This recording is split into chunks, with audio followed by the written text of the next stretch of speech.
Muito grato a Deus por mais esta grande oportunidade que nesta noite o Senhor nos concede de adentrarmos neste santuário para adorar, para louvar, engrandecer seu santo nome. Louvo a Deus pela vida dos irmãos que nesta noite adentraram nesse santuário. Com certo e por certo, Deus tem uma palavra para os nossos corações nesta noite. É bem verdade que quando eu soube que seria um dos abençoados em estar nessa tribuna, como de costume eu fui me preparar. Eu tinha uma mensagem preparada, mas a melhor mensagem é aquela que vem quentinha. A mensagem estava pronta, marcada direitinho com o marca-texto. E eu disse, eu vou pregar isso aqui. Mas eu não me preocupo, irmãos, em pregar uma mensagem bonita. Eu me preocupo em falar aquilo que Deus quer que eu fale para você. Não é a minha vontade, é a vontade dele. Hoje é fácil animar um auditório. Você pregar bênção, você pregar vitória. Mas eu aprendi nos ensinamentos, dentro da palavra com o nosso pastor, que o que prevalece é a vontade de Deus. Então, desde segunda-feira que esse negócio arde no meu coração. E eu saí misturando ali tudo que eu tinha, os acervos, as leituras, os textos, o apurado. E hoje de manhã, eu, apesar de estar trabalhando, eu tinha uns 2 serviços para fazer e, graças a Deus, fui bem-aventurado, terminei cedo. E eu digo, agora não tem para ninguém. E eu tenho um quartinho lá onde eu trabalho, na secretaria que eu trabalho, e carinhosamente eu coloquei uma plaquinha na porta, sala de cirurgia. E a turma ri e brinca, mas é verdade. Faço cirurgia mesmo. Faz enterro, faz autópsia, por aí vai. Então eu comecei a ler, passei boa parte do dia lendo e trabalhando nesse propósito desta noite. Eu quero convidar vocês a fazermos uma leitura no texto sagrado que se encontra escrito no livro da igreja, no capítulo de número 27, versículos 18 ao 20. O livro da igreja, Atos dos Apóstolos, capítulo de número 27, versículos 18 ao 20. Me acompanhe por bondade. O texto diz: como fôssemos violentamente agitados pela tempestade, no dia seguinte começaram a aliviar o navio. Ao terceiro dia, com as próprias mãos, lançaram ao mar a armação do navio. Não aparecendo, havia já muitos dias, nem sol, nem estrelas, e caindo sobre nós uma não pequena tempestade, fugiu-nos toda a esperança de nos salvarmos. Amém? Vamos, nesses minutos, aprender como sobreviver na tempestade. Afinal de contas, você sabe o que é uma tempestade? Eu fui pesquisar. Tempestade nada mais, nada é do que uma perturbação atmosférica, seguida de chuva forte, vendavais, ventania, granizo, neve. Tudo isso, independente da situação que você esteja, independente do que você seja.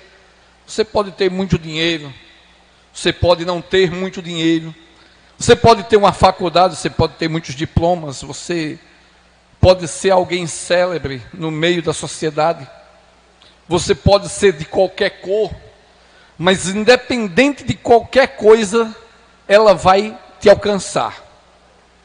Independente de aonde você estiver, porque a tempestade é assim.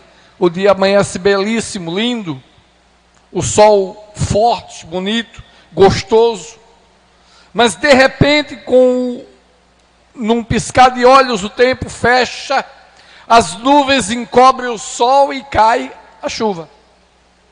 Isso não é diferente na vida do ser humano, independente de ser cristão ou não. Independente de você temer e servir a Deus ou não, um dia a tempestade bate na sua porta, ela nos pega. E eu e você temos que estar preparados para sobreviver. Temos que estar preparados para saber como atravessar o olho do furacão. Porque muitas das vezes, ela chega despedaçando tudo. E como lemos no texto, naquele grande dia, aqueles moços, depois de vários dias de não ver nenhuma bonança, de não ver nada, eles já estavam perdendo as esperanças de se salvar. Mas eu e você não podemos perder a esperança em nenhum momento. Porque um dia a tempestade passa, o céu se abre e você vê os raios da glória de Deus sobre a sua vida. Se tiver mais eu não lembro, mas a Bíblia Sagrada, ela fala, nos mostra de 4 tempestades, incluindo o dilúvio, porque o dilúvio foi uma punição de Deus, mas eu vou deixar o dilúvio de fora. Eu quero nessa noite tratar das outras 3 tempestades. A primeira delas nós encontramos lá no livro de Jonas, que é justamente aquela tempestade que eu e você provoca. Ou você está pensando que você não provoca uma tempestade na sua vida? Ou você não está pensando que você não provoca o mal dentro da sua casa, dentro do seu trabalho, dentro da sua faculdade, da sua escola? Você provoca também com as suas ações. E muitas das vezes as tempestades, elas vêm sobre nossas vidas para nós aprendermos. Porque muitas das vezes a tempestade não vem para matar, vem para ensinar. Não presta estar só na bonança, na sombra e água fresca. Quando o crente está muito folgado, quando está muito relaxado, quando está muito no bem bom, como diz aí as coisas começam a desandar, a vigilância baixa, e os ataques do inimigo das nossas almas são maiores. Você vai afundar se você não estiver preparado. O texto fala lá no capítulo 1, versículo 3, que Jonas, ele ouviu. Eu estava brincando agora há pouco aqui com o presbítero Samuel, entre ouvir e escutar. Há uma diferença, parece a mesma coisa, mas não é. É a mesma coisa de eu chegar para você e dizer: irmão Rosenildo, o senhor é alegre ou é feliz? Parece a mesma coisa, mas não é. Feliz é quando você, vamos dar um exemplo, você recebe um aumento, seu chefe chama você e diz: olha, eu vou aumentar o seu dinheiro, eu vou dobrar o seu salário, e você fica feliz. Você chega em casa e diz: olha, mulher, vamos preparar o churrasco, vamos preparar a Coca-Cola, que esse mês vai ter. Mas quando você chega no fim do mês, o chefe esquece de apontar o dinheiro, você vai entristecer, você vai se decepcionar. Mas quando você está ao contrário, você está feliz, você está alegre. Alegria é algo que pode acontecer qualquer coisa, a tempestade pode vir quebrando tudo, mas você não se abala, porque você sabe aonde você está pisando. A mesma coisa é ouvir e escutar. Escutar, você escuta tudo. Mas aqui no texto a Bíblia diz que Jonas, ele ouviu a voz de Deus. E quem é que ouve a voz de Deus? Aquele que conhece Deus. Porque existe muita gente aí dizendo que ouve a Deus, mas está escutando. Porque quando vem as lutas, as tempestades, batem em portas que não podem se abrir. Mas Jonas, ele ouviu. E qual foi a ordem de Deus? Olha, você vai lá sobre Nínive, vai pregar o que eu estou mandando, porque Nínive vai ser subvertida, eu vou acabar com todo mundo, se eles não se arrepender. Existem muitos pregadores por aí dizendo que Jonas era covarde. Jonas não era covarde, irmãos. Isso é até heresia. Jonas, ele conhecia do jeito que você diz que conhece a Deus. Ele sabia que se o povo de Nínive se arrependesse, mudasse o seu modo de agir, de pensar, de falar, de fazer, Deus ia mudar o estado, Deus não ia fazer o mal que tinha proposto. Mas Jonas foi egoísta, que nem muitos que pensam, não, irmão Itamar, eu sou agora crente, está tudo certo. Esse bando de desmantelado se arrebente. Não é assim não, irmãos. A misericórdia de Deus, ou seja, colocar o miserável no coração, foi isso que ele fez comigo e você, não merecíamos. A Bíblia diz que eu e você, aos olhos de Deus, éramos como trapos de imundícia. Então eu e você não merecia nada que você tem. Eu não mereço nada que eu tenho, você não merece nada. Eu e você não temos nada. Tudo provém dele, é para a glória dele. É tudo para ele. Aí Jonas disse, não vou. E o texto vai dizer que ele foi ao oposto. Ele provocou a tempestade na sua vida e sobre a vida daqueles que estavam ao seu redor. Como é isso, irmão Itamar? Eu vou explicar já já. Primeiro o texto diz que ele desceu para Tarse e comprou a passagem. Eu já disse várias vezes, Jonas comprou a passagem porque Deus não banca desobediente. Presta atenção. Quando Deus mandar você fazer uma coisa, você vai e faz.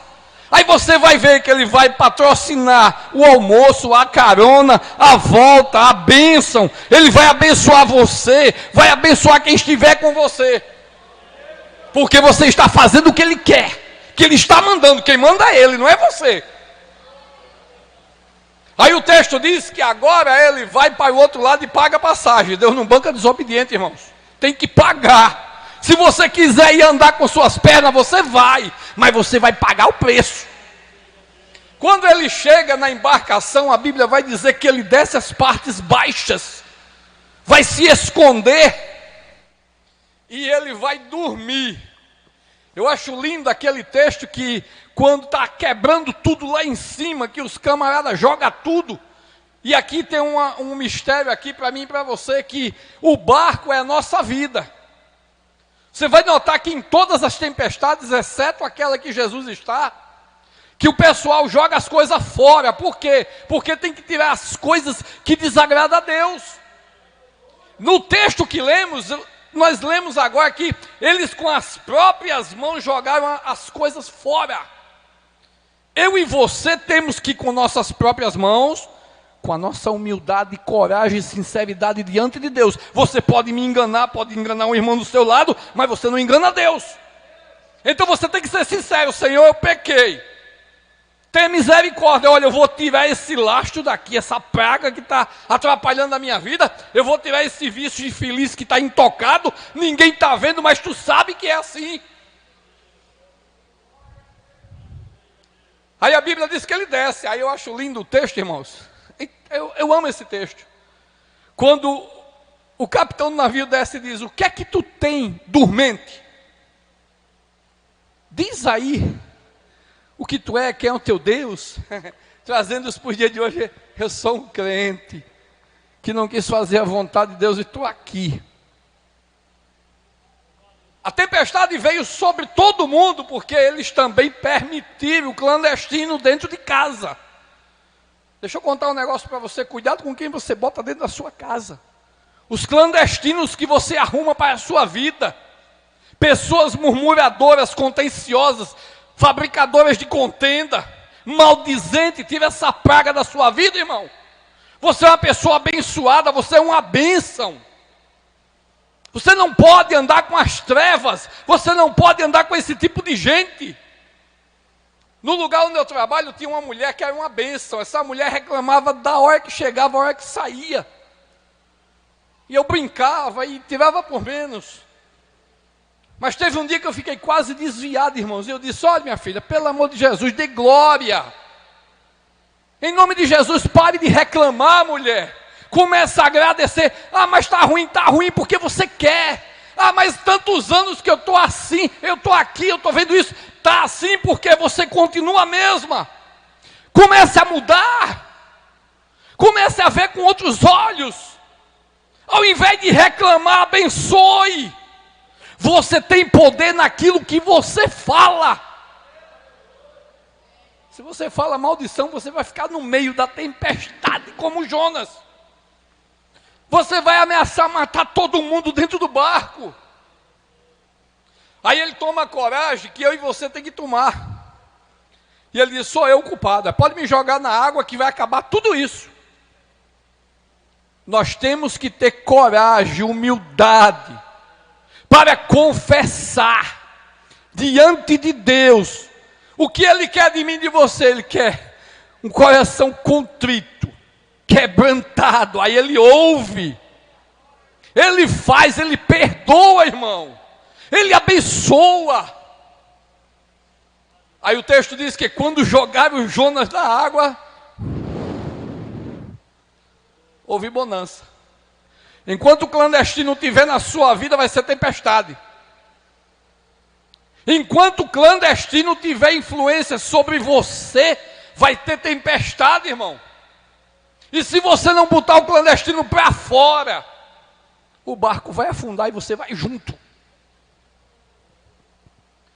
Jonas vai lá.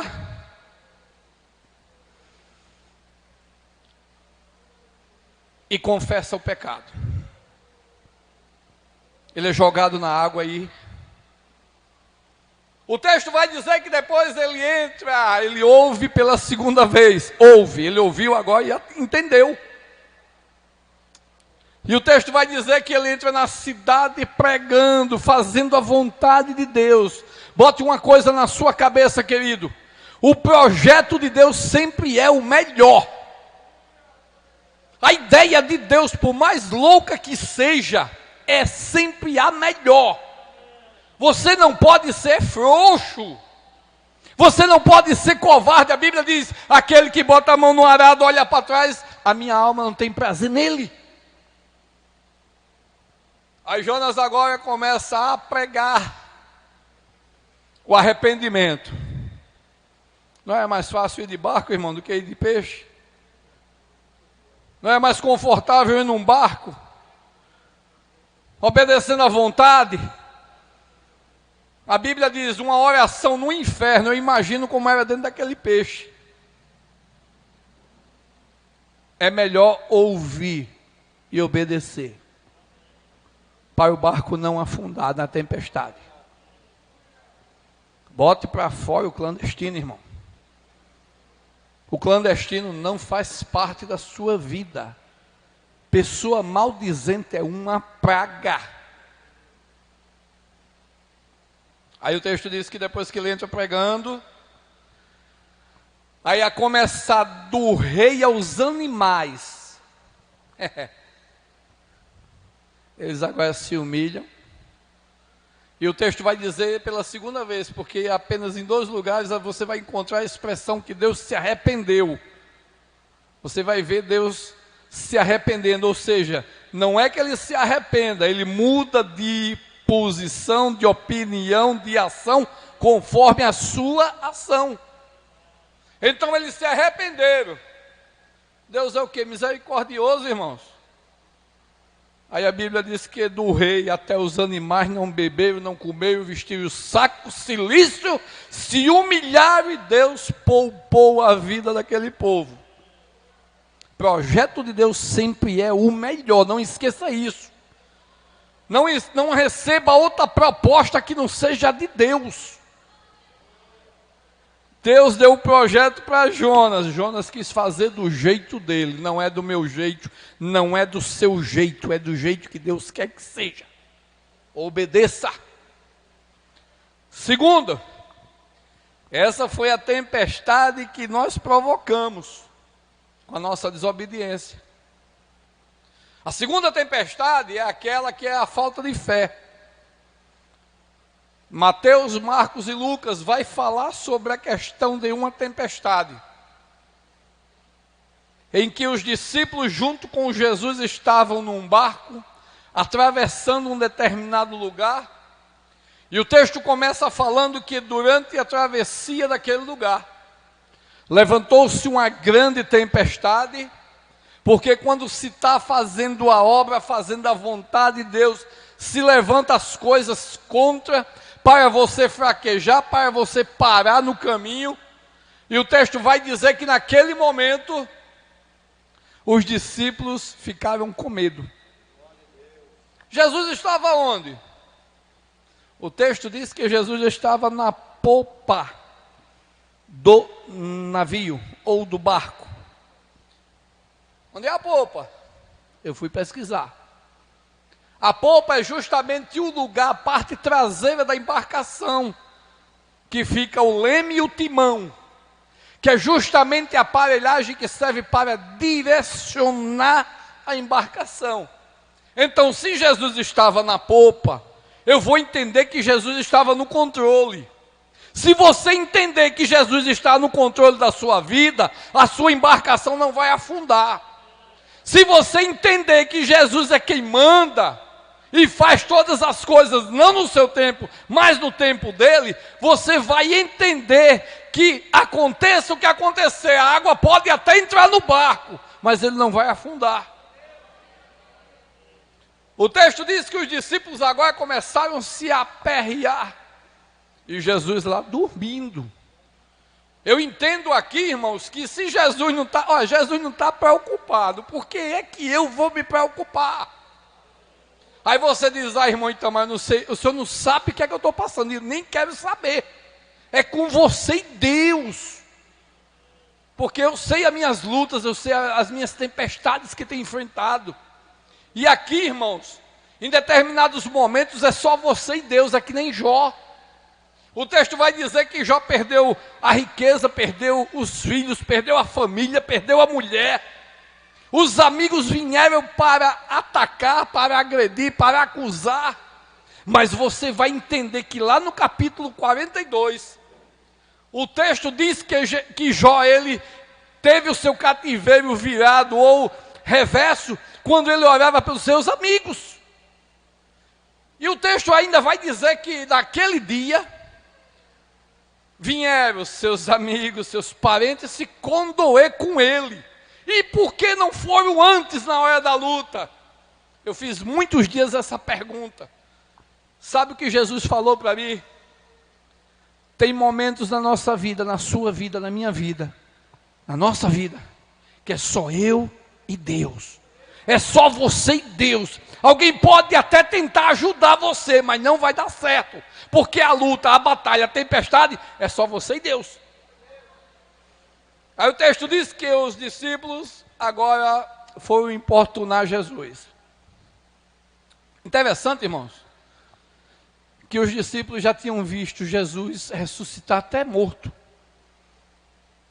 Milagres de cura. Mulheres com fluxo de sangue que ia ser apedrejada por conta da lei. Que a Bíblia diz que qualquer um que tivesse fluxo não poderia, tinha que se manter longe, mas Jesus foi lá e curou, reverteu a situação dessa mulher, fez cego enxergar, e os discípulos estavam onde? Estavam do lado, estavam vendo, mas de repente vem a tempestade, aí Jesus, a Bíblia diz no texto que Jesus se levanta, repreende, espera aí, irmão Itamar, e por que ele não simplesmente mandou parar? Não, ele repreendeu. Nas três leituras você vai ver que quando Jesus se levanta, em Mateus, Marcos e Lucas, você vai ver que Jesus repreende. Repreendeu o quê? Demônio. Por quê? Porque depois que passasse aquele lugar, eu tenho quase certeza que o inimigo das nossas almas sabia que quando Jesus chegasse no lugar lá chamado Gadara, Ele ia encontrar aquele homem escravo amarrado em correntes? Não. Nos sepulcros, nu, porque nada e ninguém conseguia prendê-lo. A Bíblia diz que ele arrebentava tudo.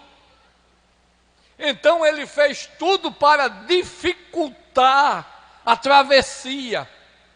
Não é diferente comigo e com você. Ele faz de tudo para dificultar a minha e a sua travessia rumo a Canaã celestial. Enquanto ele puder botar tempestade, levantar a fúria do mar, levantar a fúria daqueles que estão muitas vezes do nosso lado, ou você está pensando que não é? Você está pensando que tudo é flores, que todo mundo é bom, é santo? Não, irmão. Não vamos tapar o sol com a peneira, não. A Bíblia diz claramente, Jesus certa feita diz, olhe, seja prudente, seja simples como as pombas e prudente como as serpentes. Senhor, não importa que pereçamos, Jesus estava no leme, lá atrás, controlando a vida daqueles discípulos. Irmão, onde é que Jesus está nessa noite na tua vida? Por que você está inquieto ou inquieta? Jesus está ou não está no barco da sua vida? Ele está ou não está controlando a sua vida, a sua família, os seus pensamentos, os seus desejos? Existe um problema muito grande no ser humano. É que às vezes ele chega, olha Jesus, eu estou colocando nas tuas mãos. Aí o inimigo vai lá, levanta um adversário. Aí você perde o equilíbrio, vai atrás de briga e toma de volta da mão de Jesus. A tempestade vai afundar teu navio. Vai, irmão, vai afundar teu barco. Faça isso não. Colocou na mão de Jesus, faz como está lá escrito em Salmo. Entrega, confia e ele faz. Não existe, olha irmão, não existe nada que Deus não possa fazer. Eu sou testemunha de muitos milagres na minha vida. Quem lembra aqui da irmã Rosinha, minha esposa? Num tempo que ela ficou só a grelha, parecia um palito de picolé. Quase que eu fico viúvo, irmãos. A gente foi a um médico, o médico passou 3 caixas de Lexotan, aquele tarja preta de 6, a topada. E ainda amaldiçoou, disse, nunca vai deixar de tomar. Eu disse, está repreendido, ela não vai tomar um. Tomou não, irmão, venceu, eu joguei tudo fora. Eu lembro que um dia, numa festividade aqui, nesse mesmo lugar onde está o coral, ela estava sentada exatamente onde está essa irmã de camisa rosa.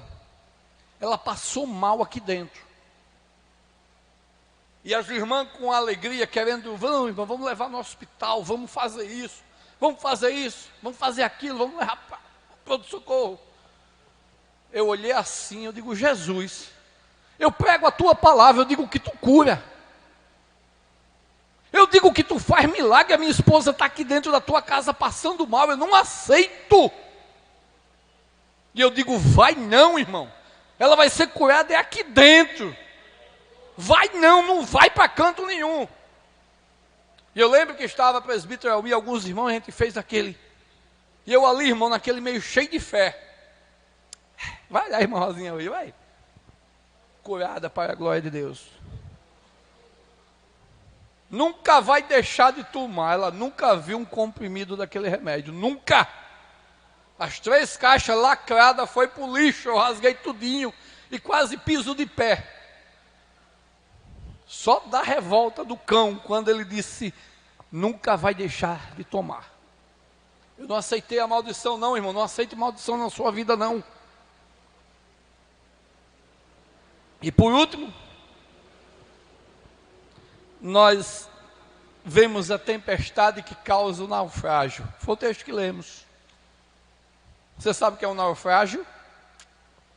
Eu fui pesquisar. Naufrágio é quando você perde a embarcação. Aconteceu aqui. O texto diz que o anjo esteve com ele, ele disse, olha, não vai se perder nenhuma vida, vai perder apenas o navio. Foi um naufrágio. A epígrafe diz: a tempestade e o naufrágio, no texto que lemos.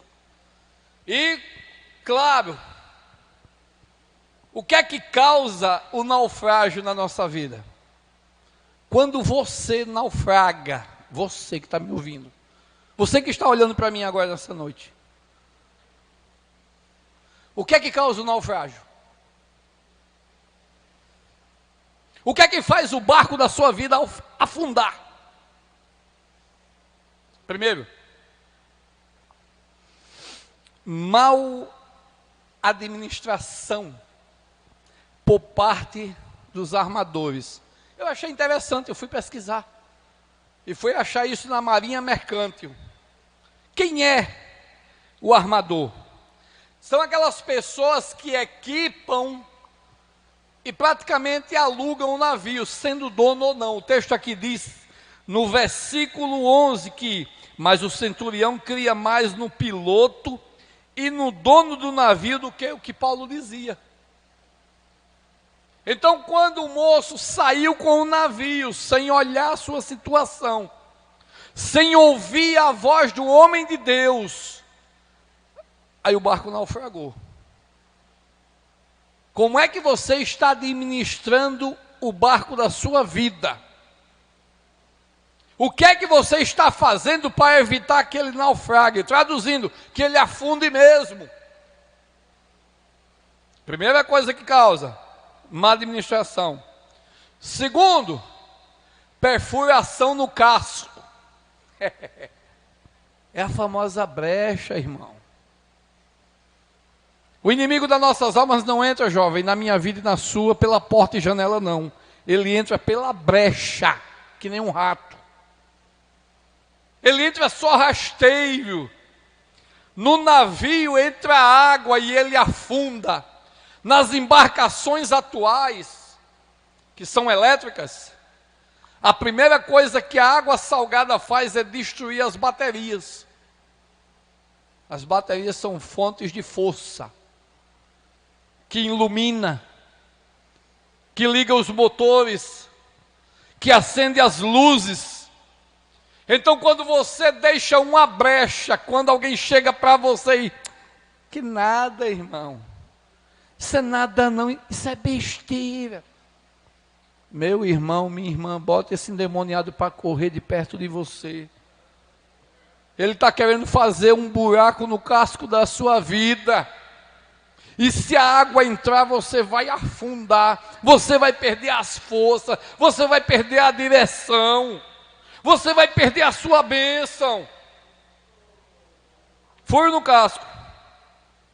Uma brecha. Mas isso é nada não, irmão. Nada não, irmãos. É peixe fora da água. Ele não nada não. Mas não nada mesmo. Não se iluda não. Às vezes as coisas que parecem boas não são. Como certa feita alguém, não, irmão, eu acho que você devia. Eu digo, sim, meu filho, mas isso aí pode ser bom para você, mas não pode ser bom para mim. Então, na dúvida, eu não faço nada.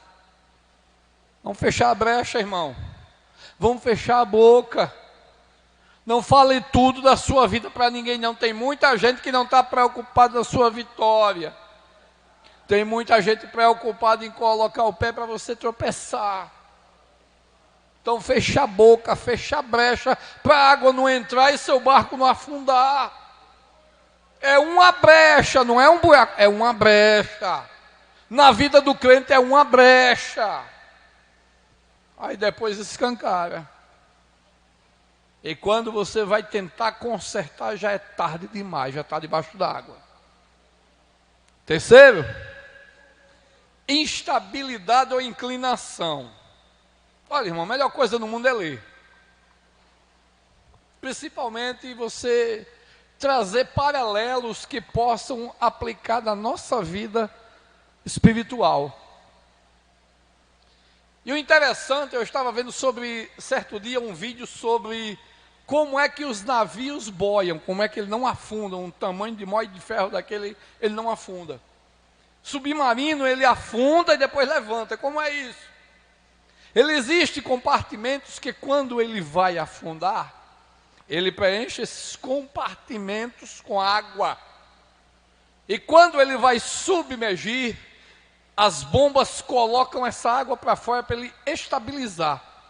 Só que ele tem um equilíbrio, ele trabalha centrado. A sua vida tem que ser centrada, pautada, regrada na Bíblia.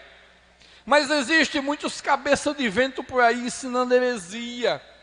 Tem muita gente desequilibrada, perdendo a paciência com coisas simples. O Evangelho é uma coisa simples. Jesus não era um poliglota assim, famoso, não era um homem letrado, era um homem simples. As verdades do Evangelho eram aplicadas para o povo de Deus em parábolas. Parábola ou parabolê, colocar uma coisa do lado da outra. E era assim que Jesus usava a palavra para explicar através disto as grandezas do reino. Não é diferente hoje. Hoje eu e você temos que ter equilíbrio entre o certo e o errado. Não podemos ser enganados. Não podemos ser tirados do nível espiritual que o Senhor quer de mim e de você.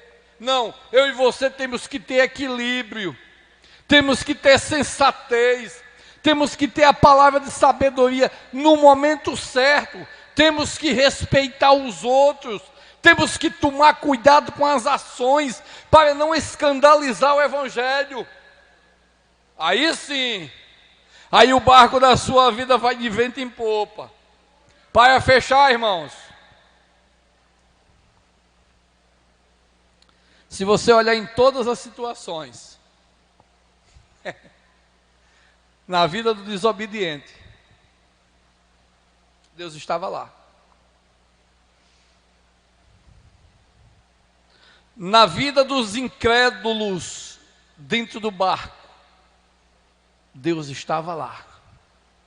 Na vida de Paulo nesse naufrágio, Deus estava lá. O texto a seguir diz que era necessário acontecer tudo aquilo. Ia se perder a embarcação, ia ter um naufrágio, ia, mas nenhuma vida ia se perder, ninguém ia se perder, ia ser todo mundo resgatado, todo mundo salvo, num momento em que ninguém acreditava mais. Nessa noite, eu tenho certeza, eu estou falando para alguém que não tinha mais esperança nenhuma, mas deixa-me te dizer nessa noite, como profeta de Deus, a proposta de Deus é melhor para a sua vida, não desista. As coisas de Deus são melhores para você. Não abra mão, não deixe brecha, não deixe a água invadir o barco da sua vida, senão você naufraga. E Deus não quer que você afunde. Deus quer que você prospere, que você seja uma bênção em nome de Jesus. Amém? Que Deus abençoe a todos. Eu quero agradecer já no nome de Jesus esta oportunidade, irmãos. Tome posse dessa palavra. Feche as brechas. Obedeça a Deus. Não deixe de naufragar aquilo que Deus colocou em suas mãos. E por certo você será muito mais abençoado em nome de Jesus. Amém? Deus abençoe.